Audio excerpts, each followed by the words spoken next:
Magsak sa kamay ng mga otoridad ang top 4 most wanted person ng Zamboanga del Norte na nahaharap sa kasong paglabag sa Republic Act 9262 o ang Anti-Violence Against Women and Children Act matapos ang operasyon ng pulisya.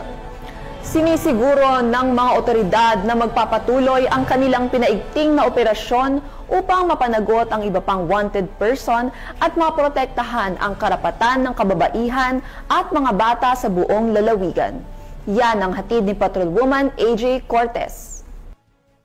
Aresto ng mga tauhan ng 2nd Zamboanga del Norte Provincial Mobile Force Company kasama ang Tampilisan Municipal Police Station. Ang top 4 most wanted person, municipal level, sa isinagawang intel-driven operation bandang 1:00 ng hapon nito lamang ika-23 ng Setyembre taong kasalukuyan sa Barangay Zinac, Tampilisan, Zamboanga del Norte.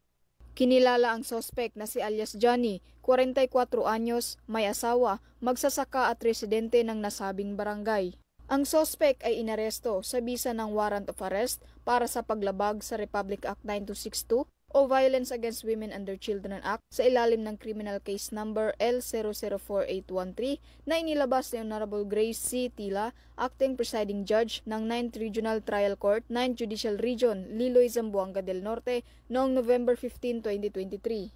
May nakatakdang piyansa na 80,000 pesos para sa pansamantalang kalayaan ng akusado.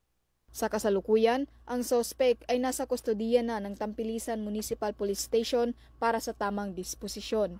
Layunin ng operasyon ang pagtugis at pag-aresto sa mga wanted persons upang maipatupad ang batas, mapanatili ang katahimikan at kaayusan sa komunidad at bigyan ng hustisya ang mga biktima ng karahasan. Mula dito sa tanggapan ng kapulisan sa Region Siyam, ako ang iyong PNN Correspondent, Patrolwoman AJ Cortez, alagad ng batas, tagataguyod ng Balitang Pulis.